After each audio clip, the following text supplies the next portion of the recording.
But then when I got here, I realized, oh my gosh, there's such a huge opportunity, not only just for wholesaling, but just in general, for just networking, for just, building my network, building a bigger business because it's a bigger city. Everything's bigger. So more people. I mean, it's just numbers.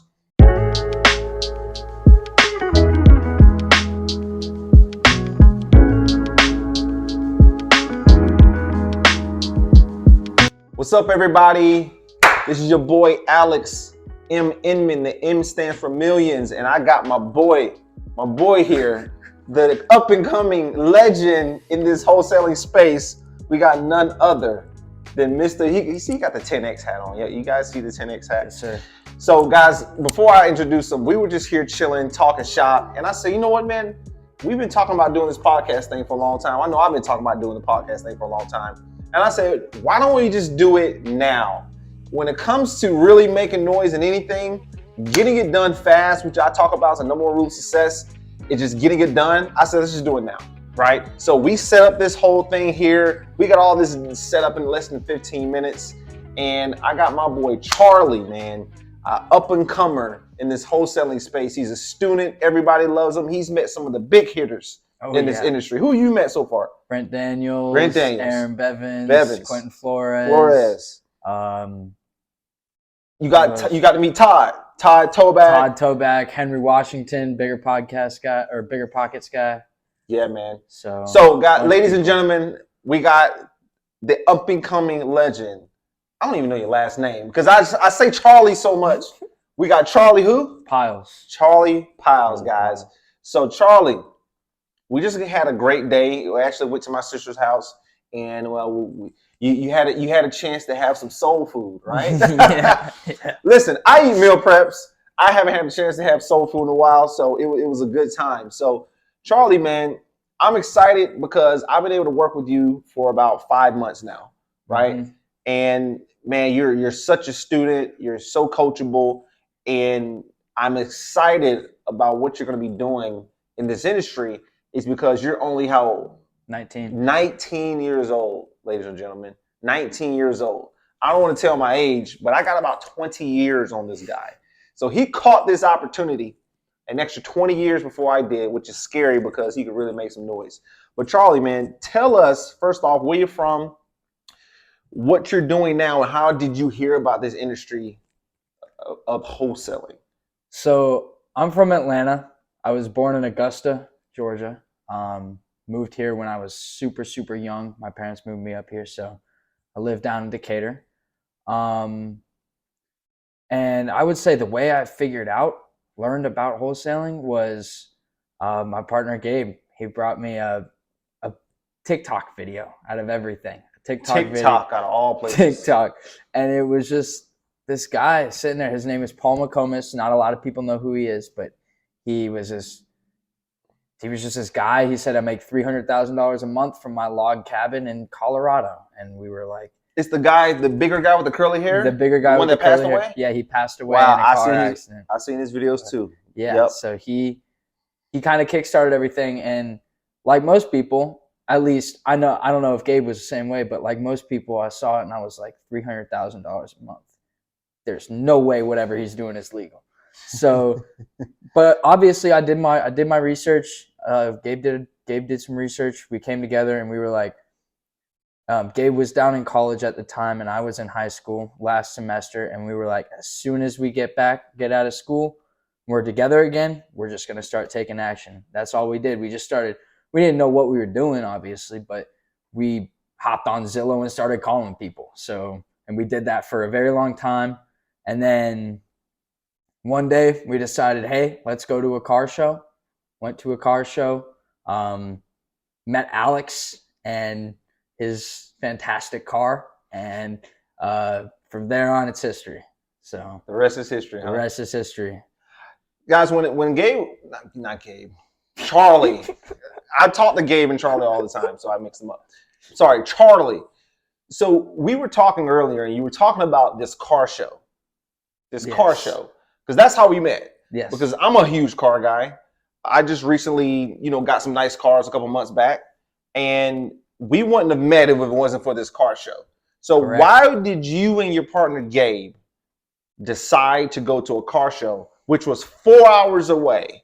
Because you guys were in Statesboro. We were in Statesboro, Georgia Southern. Georgia Southern. So these guys were going to Georgia Southern. So these are college kids. So they were going to Georgia Southern.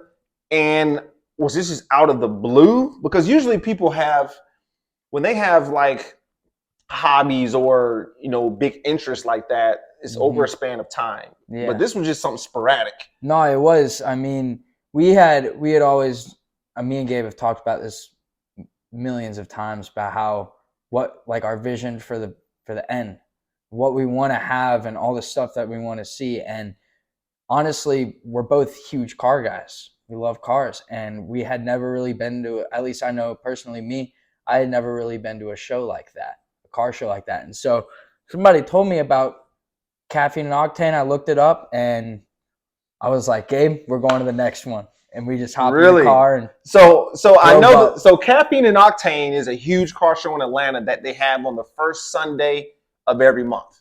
So right now, today's April the 28th, right? 29th or something like that. So the next car show is next week. So this was back in November 2022. Yep. And how many days ahead in advance did you guys know about this car show to when you went there? I mean, maybe a week. Gotcha. Maybe. I mean, to be honest, we drive a lot. Mm-hmm. I mean, we drive 5 to 6 hours a day some days. And then, so. What had you driving 5 to 6 hours a day? Well, just going to and from school, I guess. And then it just doesn't, like a 3.5, 4 hour car drive doesn't phase us really anymore, just because we've done it so many times and all this stuff. And then that's why door knocking was so easy for us. Because I mean, we're going to get into that, guys. We're going to get into that. These guys so these guys right now are most likely going to do their first deal off of door knocking, which is very, very interesting. Yeah. Which is no competition at all because nobody's doing it. Everybody's afraid. But okay, so pretty much you guys, you've always been car guys, and just out of the blue one day, you asked some random guy or a friend. No, it was just somebody I think on Snapchat. To be honest with you, gotcha. Like, hey, Caffeine and Octane. And I was like, oh, this sounds fun. So hold on. So he told you about. Did you like say something on Snapchat about cars or something? No. He just reached out and was like Caffeine and Octane. And then but he didn't say Caffeine and Octane. He said there's a car show in Atlanta. It happens every once in a while, and didn't really know much about it. So I was like, car show in Atlanta. Blah blah blah blah blah. So was he just posting this, or did he tell you? No, we were talking. Okay, gotcha. But here's the thing. Took me a while to find it, and a matter of fact, the first one that we found, something was not right with it. Like you had to pay $10 to get in. I was like, that doesn't sound right. It ended up being like which we still may go to one of these, but it ended up being like a track. Like you watch people race down a track. Yeah, you're talking about the exotic one where it's further up north Georgia to where you go to the track. I know which one you're talking about. But then we finally, it was the day we were leaving actually, I finally found the right one, and I was like, oh shit, this is the one we're supposed to go to. So let's go to this one and let's see what kind of cars we can see. I wanted to see some Lamborghinis, man. You want to see some Lambos? Some Lambos. There were a couple of Lambos there, wasn't there? Yeah, there were a couple of Lambos. A couple of Huracans that day. Huracans. I think there may have been an Aventador. Mm-hmm. I don't remember. Yeah. I know I got to sit in a Cullinan. That was a different experience. Yeah, those are nice. Yeah. Okay. So, and long story short, guys, I was at the car show. I had one of my cars there, and I remember these two gentlemen walking up and asking could they sit in the car. So I was like, sure, no problem. Sit in the car. I said, you can even rev the car. And I forgot who it was who asked me what I did. They said, what do you do? And I flat out told them, I gave them the real deal answer. I'm a wholesaler. And they couldn't believe what I was telling them. Couldn't believe it. I was like, hold on, you got this car for wholesaling? Yes.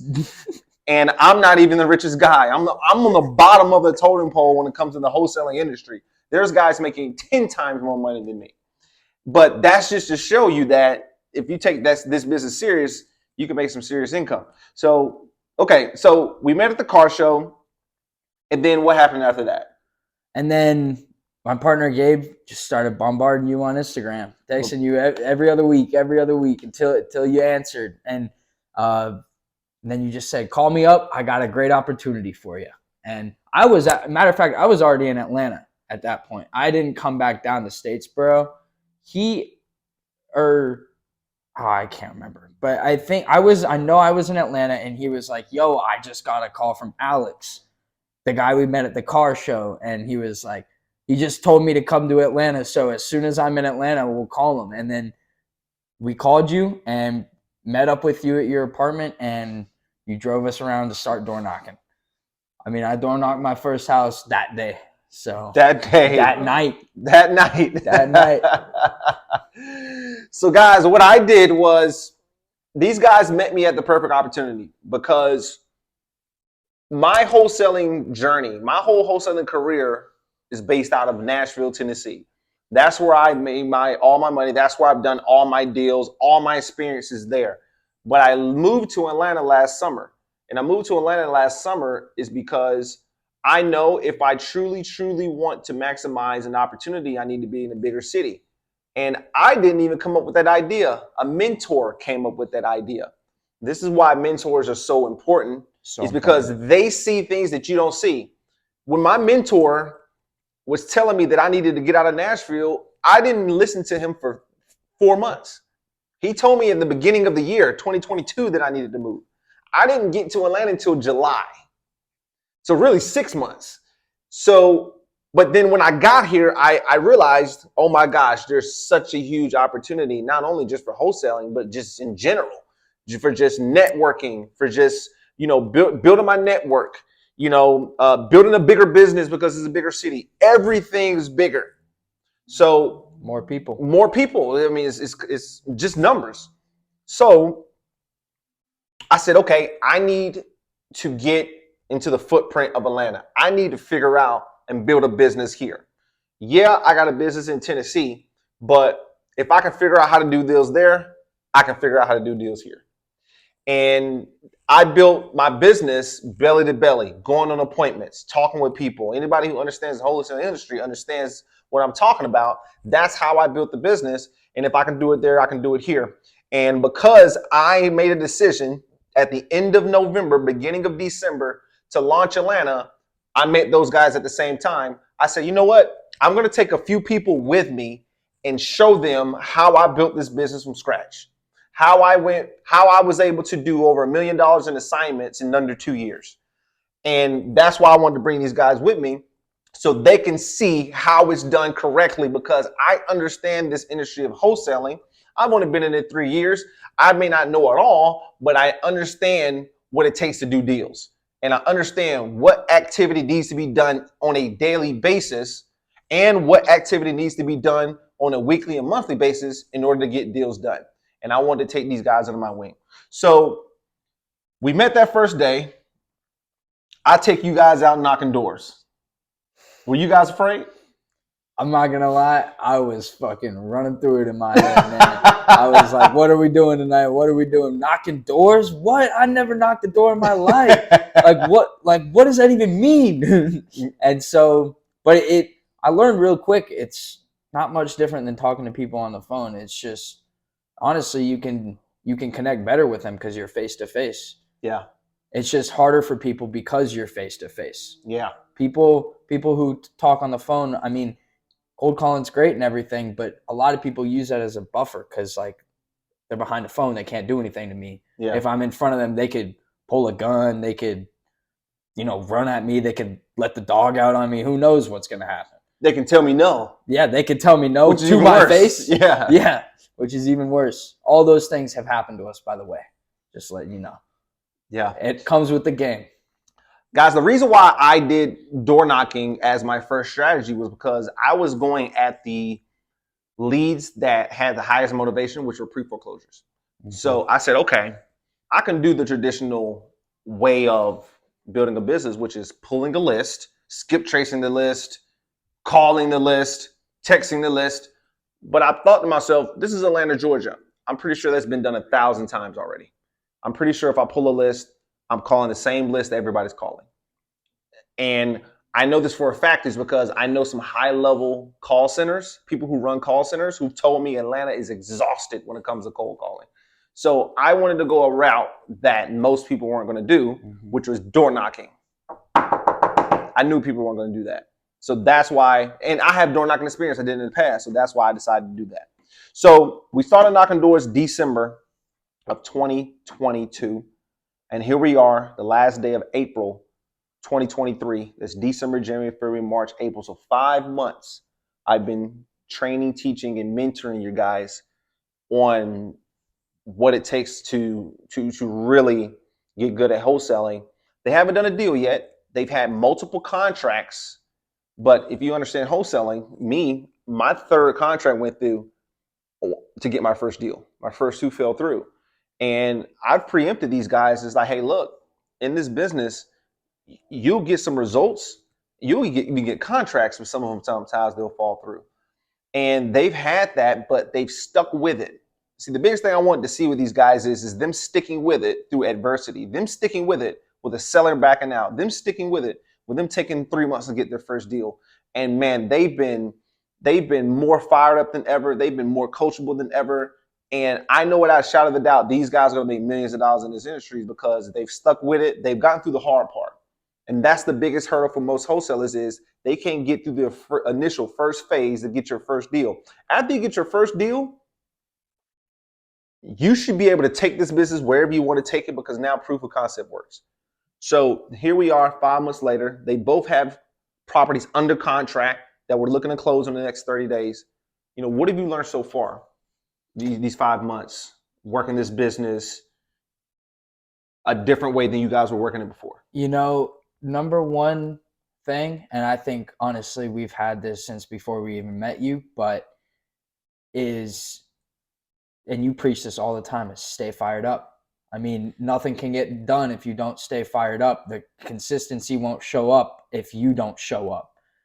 It's just in order to, and there's going to be days when you feel like, oh shit, I'm not going to make any money. This isn't going anywhere.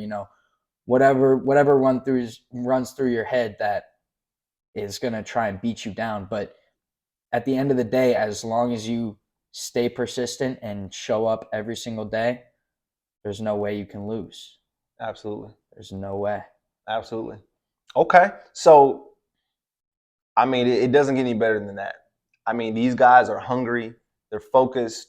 And I know the next time you see this guy, he'll have a couple of deals under his belt and moving to the next level and moving up in this industry. So what are some things you want to say to the people? There's going to be a good amount of people that's going to see this. This is going to be chopped up on IG and YouTube. And there's going to be some newer guys like you who started like you who will want some advice on how to get their first deal. All right. I think the number one thing, obviously, stay fired up, keep that consistency, get yourself a mentor. If you don't have somebody pushing you in the right direction, you're going to go the wrong direction. It's what happened to us. We were calling people we shouldn't have been calling. At the end of the day, we did take action. So if we didn't do that, we wouldn't be where we are today. So take action, but at the same time, get somebody who knows exactly what the hell they're doing so they can hold your hand the entire process until you got it down packed yourself. And yeah, I mean, that's the main thing. I think that's the thing that I've learned along this entire way. You need a mentor for everything. I mean, think about if you really, really want to get in shape and you got the money, you go pay a personal coach to get in the gym with you and teach you exactly how to do it and exactly what to eat. And think about it like a doctor. You go to the doctor and the doctor tells you exactly what to do to lead a healthy lifestyle. Mm-hmm. And if you don't do what the doctor says, then you end up becoming more unhealthy and unhealthy and unhealthy. Absolutely. So basically, a person should have a mentor in every area of their life. Every area of their life that they feel like they need improving on. Beautiful. Beautiful. What's some goals for 2023, Charlie? I mean, I would say, obviously, get the first deal under the belt. Yep. If that doesn't happen by the end of this year, something's wrong. Something is wrong. But I'd say that, and you know, I want to make probably around 50 to 100 grand this year. Man, that's a big goal. I know it's a big goal, but I think it's possible, man. It's definitely possible. It's 100% possible. So absolutely. Well, look, and Charlie, and 50 to 100 grand for a 19-year-old. Man, that's like ain't nobody making that money at 19 years old. Yeah, that's like 500 grand. Yeah, you know, 50 grand for that's half a mil right there. That's a lot of money. That's a lot of money. That's a Ferrari right there. That's a Ferrari. That's a down payment for a Ferrari. I know what a Ferrari. Charlie, man, I am excited. I am excited to bring you back on. And not only am I excited to bring you back on, I'm excited to see your growth. I'm excited to see where you're heading in this industry. I remember I was just like you. I was excited. I heard about this opportunity. I thought it was too good to be true, but I had to find out for myself. And what the track that you're on right now, the path that you're on right now, is only going to lead you one way and one way only, and that's winning big. So I'm excited, man. I'm excited to see where you're going. And guys, this is the legendary Charlie Piles, Mr. 10X himself. Yes, sir. Coming to you live. Guys, remember this. You're catching Charlie before he did his first deal, okay? So when he blows up, okay, remember I interviewed him first. It was me. I found Charlie, okay? So he's going to crush in this industry. I'm super excited for him. He has his partner over here, his partners in the background, Gabe, the guy who actually set this all up. He's a big factor in this, but I'm excited for you. Charlie Piles, he's going to win. And guys, we will see you at the top. Mr. Producer, we're out. Thank you, guys. Bye-bye.